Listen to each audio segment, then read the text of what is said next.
एक समय की बात है। एक घना बरगद का पेड़ था, विशाल जंगल में खड़ा था।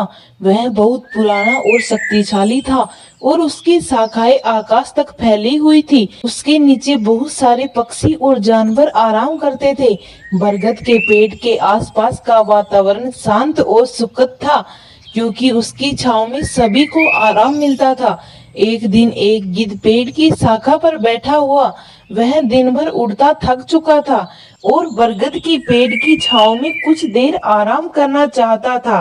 गिद्ध ने पेड़ से कहा, हे बरगद, तुम बहुत शक्तिशाली हो, विशाल हो। तुम्हारी छांव में मुझे शांति मिलती है। बरगद ने हंसते हुए उत्तर दिया, यह मेरी अच्छाई है कि मैं सभी को शरण देता हूँ, परंतु तुम किस लिए थके हो?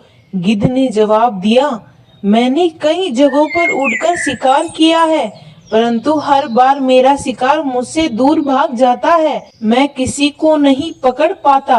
मैं दिन रात शिकार की तलाश में घूमता हूँ, लेकिन अब मैं थक चुका हूँ। बरगद ने गिद्ध को देखा और कुछ सोचने लगा। बरगद ने सोचा, फिर उसने कहा, तुम अपने शिकार का पीछा करने में पूरी तरह से फोकस करते हो, लेकिन कभी तुम यह नहीं सोचते कि तुम्हारे पास जो शक्ति है वह कितनी सटीक है और समझदारी से इस्तेमाल की जानी चाहिए। गिद्ध ने पूछा, क्या तुम समझा सकते हो? बरगद ने अपनी शाखा को हिलाते हुए कहा, तुम जैसे गिद्ध अपनी ताकत का इस्तेमाल कर रहे हो।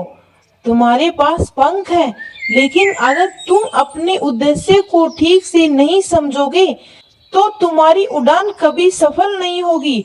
तुम्हारे शिकार के बारे में सोचने से पहले यह समझना होगा कि तुम्हारी ताकत का सही दिशा में इस्तेमाल किया कैसे जाए। यदि तुम अपनी प्रकृति को समझाओगे तो तुम्हें हमेशा सही शिकार मिलेगा। गिद्ध चुपचाप सुनता रहा और फिर उसने बरगद के शब्दों को समझा। उसने महसूस किया कि उसे शिकार के बारे में सिर्फ अपनी ताकत पर भरोसा नहीं करना चाहिए, बल्कि अपनी समझ और चतुराई का भी उपयोग करना चाहिए। इस कहानी से हमें यही सीख मिलती है कि कभी-कभी हमें अपनी ताकत और कौशल का सही दिशा में इस्तेमाल करना सीखना चाहिए।